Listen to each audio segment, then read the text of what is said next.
To be very honest, we were hoping we get a few orders, but we were fully booked and we had to say no after a point. It is in a way that, you would do what you would expect as a customer, and that never goes wrong. Yeah, you need a plan to start with, but too much planning doesn't help. Being outsider sometimes really helps. It helps you bring new dimensions. Welcome to Voice It with Karishma Shah.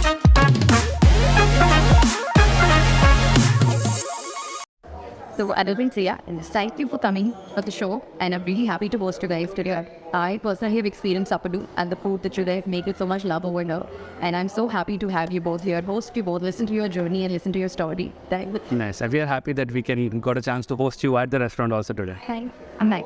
So, then, why the name Sappadu? What was your story like? Please tell me. So story actually goes back a little. Me and Priya both shifted to Goa after a short stint in Mumbai. And this was just after the first wave of COVID, when things were opening up and our domestic help came to us, that I have a friend who's looking for work. So this woman entered our life, and the only work that we could offer at that time was a gardener's job.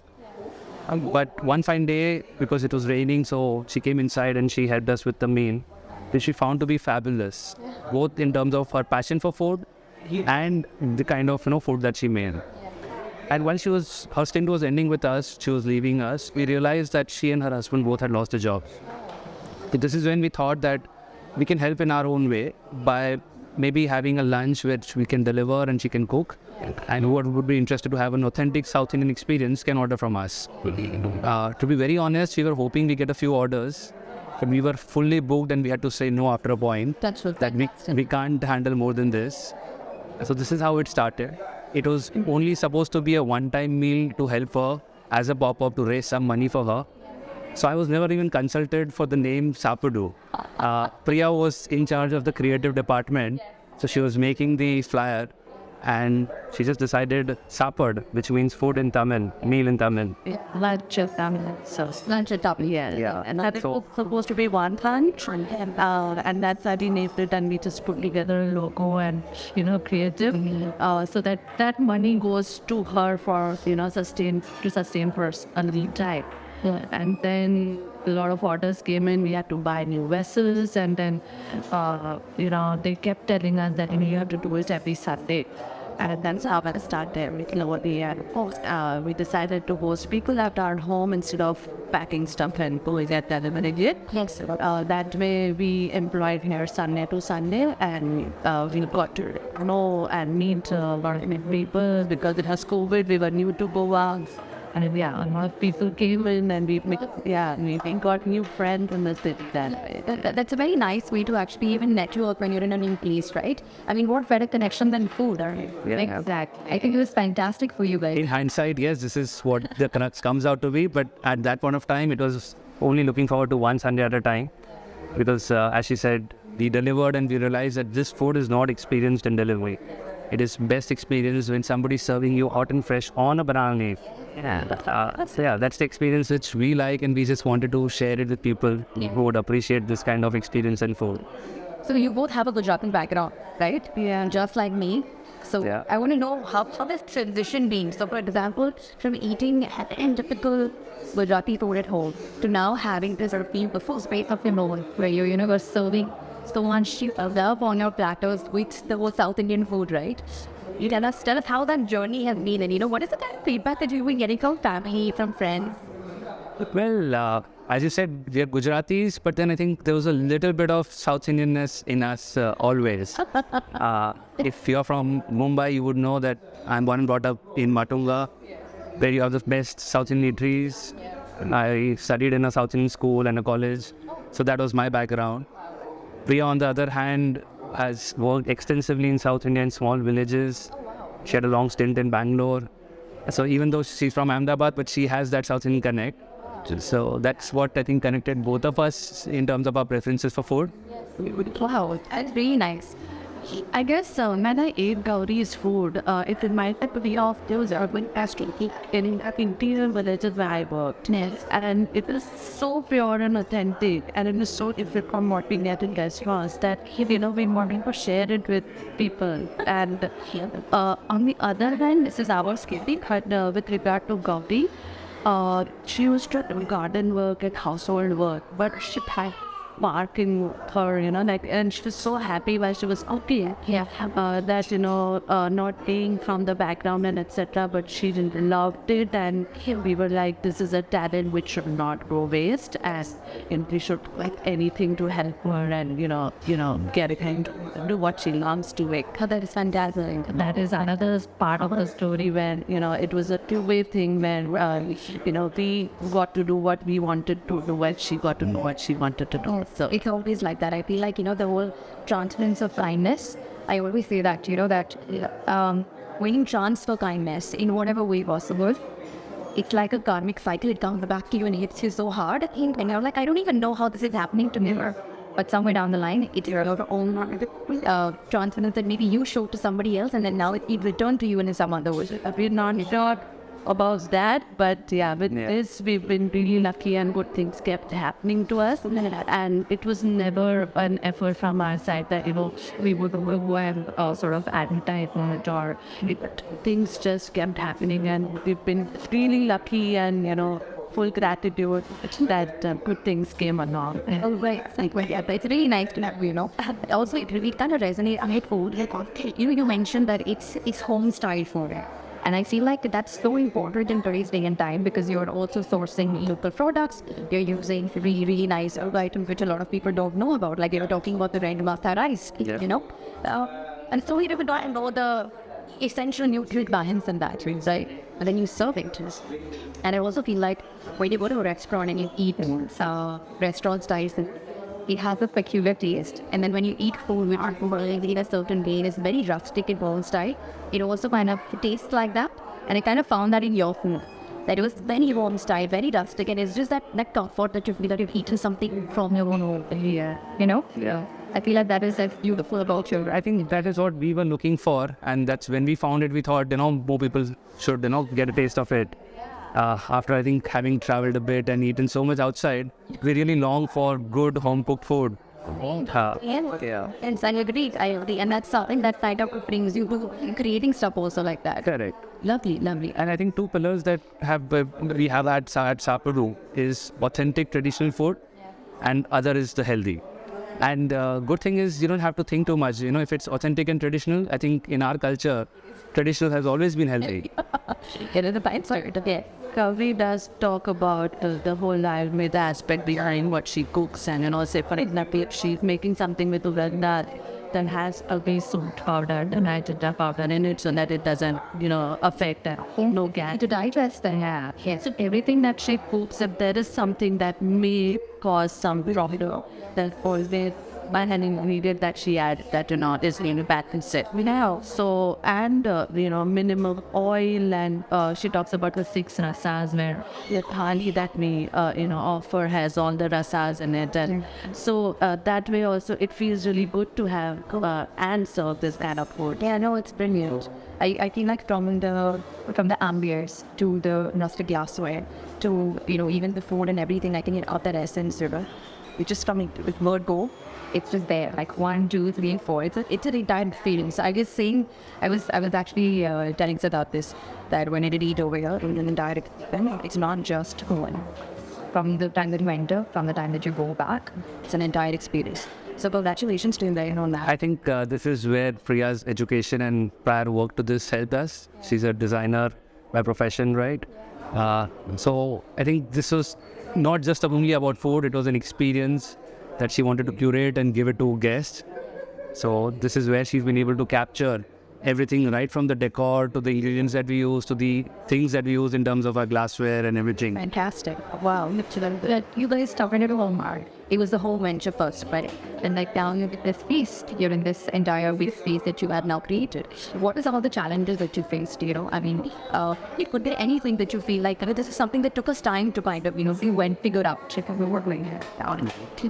I think because we never thought from a venture point of view, it was so organic that we were enjoying it and we were doing it. So trying to figure out that what is the essence that we stand for. That took a little more time to crystallize of what we exactly want to offer when we take the next big step. Okay. And then also because we were not from Goa, so it had its own challenges And to be very honest, we are here in a village. We're not in a city, and we come with a lot of things like we do in a big city. And then there is a little bit of friction that you have, from the local villagers. But because, as I said, it was not a business idea or a venture, our whole idea was to take people along, to be more inclusive. And that is visible now because we have about 7 women working with us. All of them are local. None of them are from the background. So it was a challenge to sort of first find people who would who would understand and have the same values, that we can have a family here. And second is to train them. Like they would do charu mocha in the houses, or they would work in the fields, but then how they have to serve, how to talk to people, and is something that was, I would say, a pleasant challenge. Yeah, we enjoyed doing it, but it was difficult. Well, I can imagine. I also feel like, there have been challenges, but then it's when you do get into business, especially hospitality and service-based industry, it's something that you've done on the job, Yeah. And I think you guys are doing a great job at it. Yeah. For us, all the more, because all of us are not from the industry. So yes, right from taking decisions of how a menu card should be printed. I mean, we have a photo frame, right? We don't have the standardized things. Yeah. The fact that you have to take off your shoes when you enter the restaurant.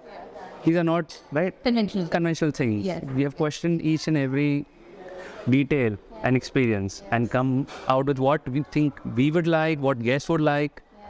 So yeah, I think being outsider sometimes really helps. It helps you bring new dimensions. That's fantastic. I'm glad you kind of mentioned it. Also, you coming from the design background and you're mentioning something like this, it gives you a different perspective, which when you're in the third, in the rat race, as I call it, right? If you're in that, you wouldn't have that kind of a perspective. But if you're someone who comes from the outside, it's a third person perspective, and I feel sometimes that's a win-win situation. It is. It is in a way that, you would do what you would expect as a customer, and that never goes wrong. Sure, because the customer will go on, right? Yeah, no, fantastic. Tell me some of the magic moments. Like for me, what magic moments basically are that during the journey when you start realizing that we were meant to have this is supposed to be like this. We're getting our few little rewards over here. Tell me if you've had some kind of moments like that. And many things to talk about, but Whatever you would like to share. first thing first is that we got a lot of friends at Chola, and really people also enjoy this kind of food. And so that is something that, we connect. And there were other things that we could do with them because of that. It was, we could connect through food and more, talking a lot, and could, so that was first thing. And then we did get a lot of appreciation, but not only people from Goa, but maybe from outside. So when people were cooking and cooking for us, and they said that we've heard a lot about you in Delhi, or we've heard about you in Pune, and we've seen this program on TV or etc.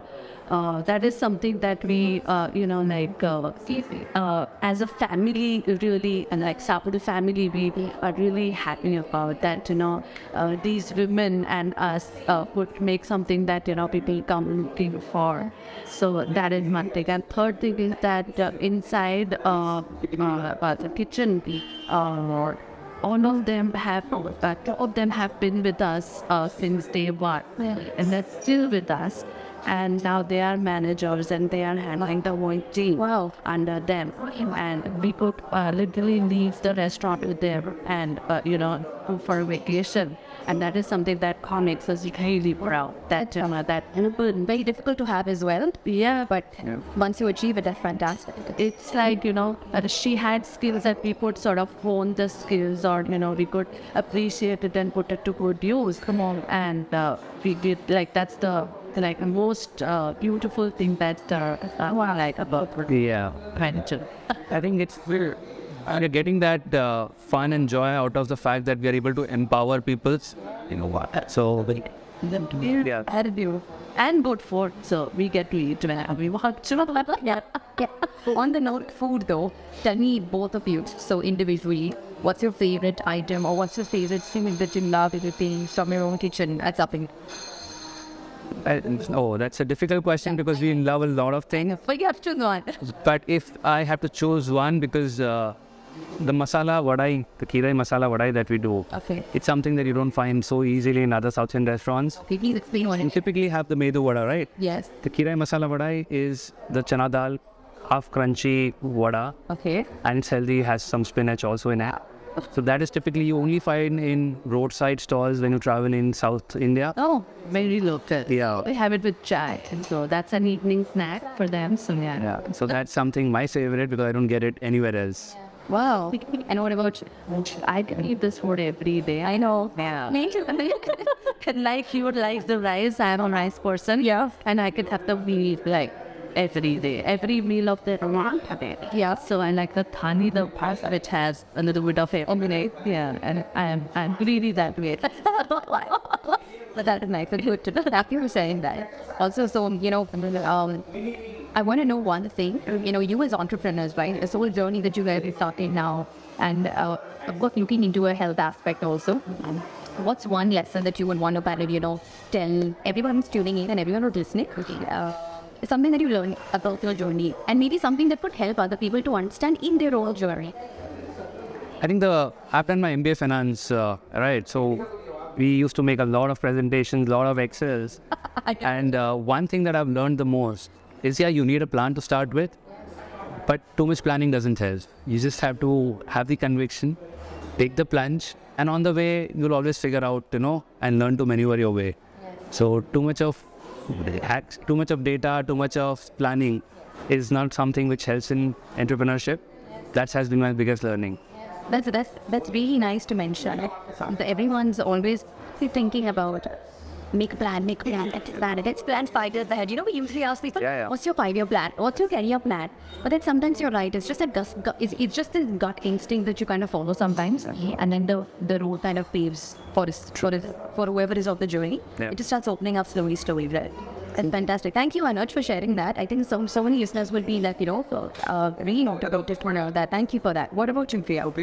So one thing is, I take the leap and, it's very find quite a lot to start it. But it's always easy to find the negatives that goes for something that you want to do. So let's jump into it. There's something that I would like to say.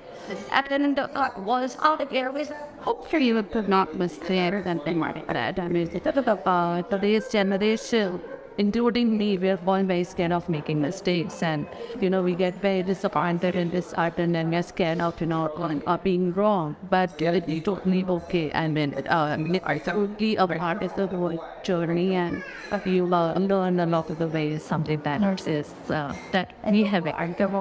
It's this thing where you have a baby, and you would understand this even more. That the more she falls, the more she's going to have confidence to walk ahead, and to probably run and leap also. Thank you, Priya. That was you. It was lovely to have you both on the show. I feel like there's so much that is yet to happen for you all. And I am personally a fan of Sappadu, and I love the food. I love the whole family vibe that is there. So I hope more and more people can experience this. And it would be lovely to host you guys. Thank you so much for sharing your journey with me. Thank you, Karishma. Hosting us. Fantastic. Great.